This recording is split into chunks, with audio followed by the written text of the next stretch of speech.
남유다의 아사 왕이 둘째 해, 이 둘째 해에 북이스라엘의 왕이 된 나답이 그의 부하 장수였던 바아사에 의해 죽임을 당하게 됩니다.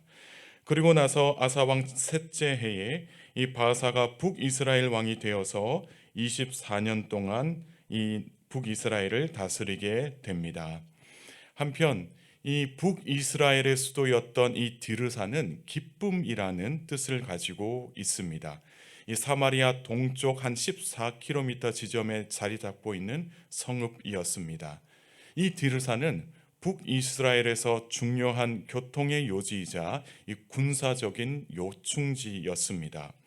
원래는 이 가나안 족속의 디르사 왕이 다스렸던 이 성읍이었는데 여호수아 군대에게 정복을 당하게 된 것입니다. 그리고 이 이스라엘이 분열된 이후에는 여로보암 때부터 거의 40여 년간 북이스라엘의 수도가 되었습니다. 이 여로보암의 죄악으로 말미암아 여로보암 이 왕가가 사라지고 말았습니다. 그런데 이 바사도 마찬가지로 이 하나님 앞에서 범죄하면서 살았다라고 이야기를 합니다. 그래서 이 성경에서는 바사도 여로보암의 길로 행했다라고 이야기를 합니다. 한편 이 여로보암의 길이라고 하는 그 의미는 우상 숭배로 인한 죄악의 길을 이야기합니다. 그러니까 이 이스라엘의 왕들 중에 이 여로보암처럼 잘못된 길을 걷고 있는 왕에게는 여지없이 여로보암의 길을 걷는다라고 지적을 받게 됩니다. 비록 이 바사가 여로보암을 심판하는 도구로 사용되었지만 되었습니다. 이렇게 여로보암과 같이 이 죄악된 길을 걷게 되었습니다. 이렇게 평가하시는 이유가 무엇이었겠습니까? 또 북이스라엘이 이만큼 타락한 나라가 되었다는 것을 말씀하고 계시는 그 이유가 무엇을 의미하는 것일까요? 이 다르게 생각을 하면 이렇게 하나님께서 북이스라엘이 영적으로 타락했다라고 말씀하시는 그 이유는 하나님은 끝까지 북이스라엘을 포기하지 않는다라는 것을 의미하고 있습니다. 그러니까 너희가 영적으로 타락했다, 돌아오라 그렇게 말씀하시는 그 이유는 북이스라엘을 포기하지 아니하시는 그 하나님의 그 마음이다라는 것입니다. 비록 지금은 북이스라엘이 영적으로 타락해 있지만 다시 하나님께로 돌아오기를 하나님께서는 원하신다라는 것을 계속해서 알려주시는 것입니다. 그래서 이방 나라들과 같이 이 북이스라엘이 하나님 관심 밖에 있는 나라가 아니다라는 것입니다. 계속해서 하나님은 북이스라엘을 주목하고 계시고 북이스라엘이 영적으로 회복되기를 바라고 계시는 것입니다. 그래서 하나님께서는 바사에게 선지자를 보내고 계십니다. 1절의 말씀을 함께 읽겠습니다. 여호와의 말씀이 하나니의 아들 예후에게 임하여 바사를 꾸짖어 이르시되 말씀하고 계십니다. 이 하나님께서는 하나니의 아들 예후에게 임하십니다. 예후의 아버지 하나니도 선지자였습니다. 하나니에 대해서 좀 더 이야기하자면 이 하나니는 남유다의 아사 왕에게 찾아가서 아람 왕에게 예물을 건네며 북이스라엘을 치게 한 것에 대해서 책망했던 선지자였습니다. 그러니까 예후의 아버지 하나니도 선지자였는데 이 하나니가 아사 왕에게 찾아가서 북이스라엘을 치게 한 것에 책망했다라는 것이죠. 그래서 이 일로 인해서 아사 왕에게 감옥에 gat혔던 그런 선지자였습니다. 그리고 이 하나니의 아들 예후가 이 북이스라엘의 바사에게 찾아가게 되는데 이 예후라는 이름의 뜻은 그는 여호와라는 뜻입니다. 이 예후는 북이스라엘의 왕인 바사를 찾아가서 그의 죄악을 꾸짖고 멸망당하게 될 것을 예언합니다. 그리고 나서 다시 이 예후가 한 일은 무엇이냐면 남유다를 찾아가서 여호사밧 왕을 만나게 되는데 이러한 일들을 예후가 했다라는 것입니다. 그러니까 아버지도 선지자 또 아들 예후도 선지자였다는 겁니다. 이 두 둘 다 이 남유다의 선지자였습니다. 그러니까 북이스라엘이건 남유다건 하나님께서 시키시면 그곳으로 가서 하나님의 말씀을 전달했던 그런 신실한 선지자들이었습니다. 이 열왕기상에서 왕들 못지않게 이 선지자에 대해서도 중요하게 다루고 있는 것을 볼 수가 있습니다. 그 이유는 이 왕들뿐만이 아니라 또 백성들도 선지자를 통해서 하나님의 말씀을 들을 수 있었기 때문입니다. 그러니까 선지자를 통해서 하나님의 말씀을 듣고 하나님의 뜻을 깨닫게 되는 것입니다. 그래서 선지자는 하나님으로부터 영감을 받아서 백성들에게 예언을 했고, 또 이상이나 또 신탁을 통해서 하나님의 뜻을 전하는 그런 역할을 했기 때문에 이 왕들 못지않게 이 선지자들도 중요한 역할을 한 겁니다. 그래서 이 예후가 바하사를 찾아가서 이 바하사의 죄악을 꾸짖고 북이스라엘이 또 멸망당하게 될 것이다, 또 너희가 멸망당하게 될 것이다 라고 이야기를 하게 된 것입니다. 이 북이스라엘의 왕 바하사가 예후를 통해서 하나님의 뜻과 또 앞으로 일어날 일들에 대해서 듣게 됩니다. 2절 말씀에 보면 하나님은 티끌과 같은 존재였던 바하사를 높여서 왕이 되게 하셨다 말씀을 하십니다. 그런데 이 왕의 자리에 올라서 여로보암과 전혀 다를 바 없는 이런 악한 일을 저지르고 있음을 책망하셨습니다. 그리고 3절의 말씀을 보면 여로보암의 집과 같이 바하사의 집안도 망하게 하겠다라고 말씀을 하십니다. 그리고 4절에서 이 바하사에게 속한 자들이 성읍에서 죽게 되고 또 짐승들이 그들의 시체를 취하게 될 것이다라는 그런 끔찍한 말씀도 하십니다.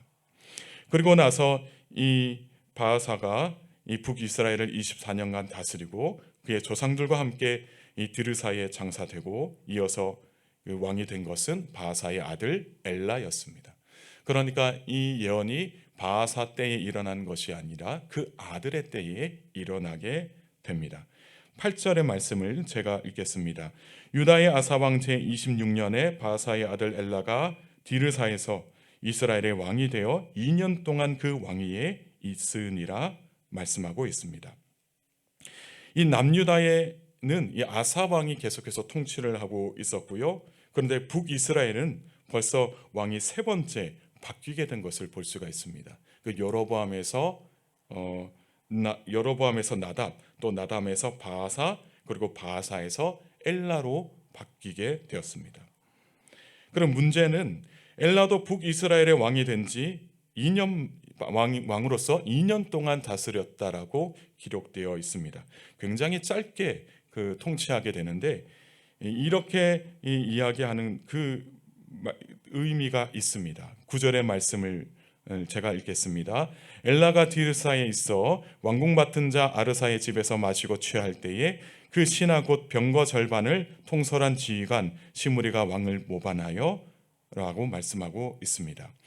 이 과거 신하였던 이 바하사가 모반하에서 나답을 죽인 것처럼 이번에는 시므리가 모반을 해서 바하사의 아들이었던 그 엘라를 죽이게 됩니다. 시므리는 누구였냐면 지휘관이었고 또 북이스라엘의 병거 절반을 통솔했다라고 이야기를 하고 있습니다. 북이스라엘의 장군으로서 이 병거의 절반을 통솔했다는 것은 그만큼 이 군부 내에서 인정을 받는 장군이었다라는 것이죠. 그런 그가 북이스라엘의 왕 엘라에게 반기를 들게 되었는데 이렇게 된 그 이유가 다 하나님의 그 계획 안에 있었다라는 것입니다. 이 바하사가 여로보암의 집안 사람들을 멸절했던 것처럼 이제는 시므리가 후환을 없애기 위해서 바하사의 집안, 즉 엘라의 집안 사람들을 다 제거하게 됩니다. 더 나아가서 시므리는 바하사와 연관되어 있는 남자, 엘라와 연관되어 있는 남자면 그가 친족이든 또 친구든 모조리 잡아다가 이 제거하게 되는 그런 끔찍한 일을 저지르게 됩니다.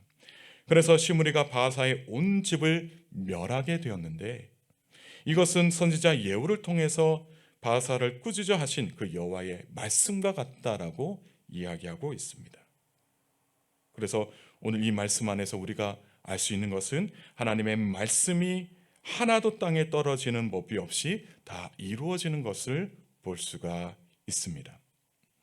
만일에 이 바사에게 하나님의 말씀을 들을 줄 아는 지혜가 있었다라고 한다면 그가 하나님의 심판을 듣고 나서 회개를 하지 않았을까 하는 생각이 듭니다.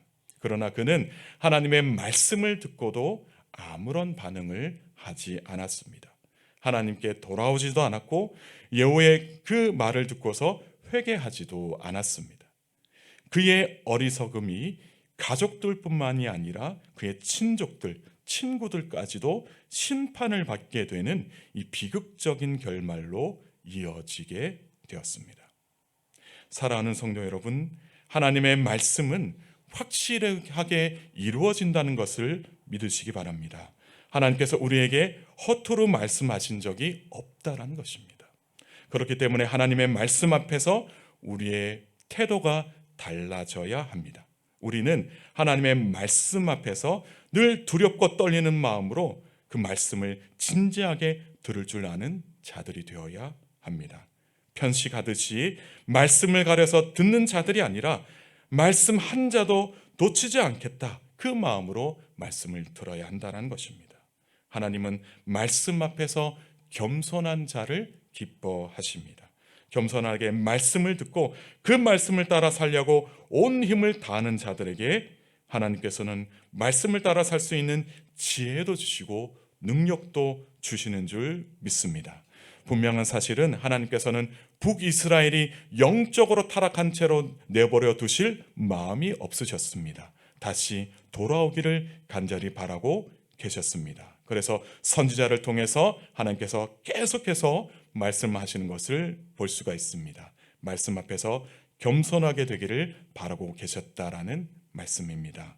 오늘 하루도 하나님의 말씀 앞에서 겸손한 그리스도인으로 살아가실 수 있기를 소망합니다. 우리의 생각, 우리의 판단이 아니라 철저히 하나님의 말씀으로 살기를 다짐하여 하나님께서 말씀하시는 대로 살아가는 복된 그리스도인들 되실 수 있기를 주님의 이름으로 축복합니다. 함께 기도하시겠습니다. 우리에게 말씀으로 다가오시는 하나님께 감사와 찬송을 올려드립니다. 이 아침에 주의 전으로 인도하여 주시고 말씀 안에서 만나 주시고 또 기도하게 하시니 감사를 드립니다. 주님, 북이스라엘의 왕들을 보면서 어떻게 저렇게 영적으로 타락한 삶을 살아갈 수 있을까 안타까운 심정으로 말씀을 묵상했습니다. 그러나 정작 우리도 그들과 다를 바 없이 영적으로 바르게 살지 못하였음을 깨닫게 됩니다. 이 시간 주님 회개하오니 용서하여 주옵소서. 영적으로 무지한 북이스라엘을 새롭게 하시고자 말씀으로 다가오시는 하나님의 사랑과 은혜를 묵상하여 우리의 영을 말씀 안에서 새롭게 하시는 하나님의 은혜를 경험하는 오늘 하루가 되게 하옵소서. 살아가는 교우들의 삶을 지켜주시고 하나님과 바른 관계를 유지하며 살아가는 은총을 허락하여 주옵소서. 삶의 자리에서도 주님의 십자가를 바라보는 믿음을 허락하여 주시고 날마다 영적으로 예배하며 하나님께 영광이 되는 그리스도인의 삶이 될 수 있도록 함께하여 주옵소서. 지금 세계 곳곳에는 전쟁과 갈등으로 고통에 빠져 있는 나라들이 있습니다. 불필요한 폭력과 무분별한 살인으로 피해를 당한 많은 사람들을 불쌍히 여겨 주시어 저들의 아픔과 고통 중에 평화의 하나님으로 함께하여 주옵소서. 세계 각국에 일어나고 있는 전쟁 가운데 주께서 친히 개입하여 주시어 속히 종식되게 하시고 하나님의 평화를 위하여 모든 나라들이 함께 노력을 기울이며 기도하는 시간들이 되게 하옵소서. 주님, 오늘도 함께 하실 줄 믿습니다. 오늘 우리와 함께 하시는 예수님의 이름으로 간절히 기도드리옵나이다. 아멘.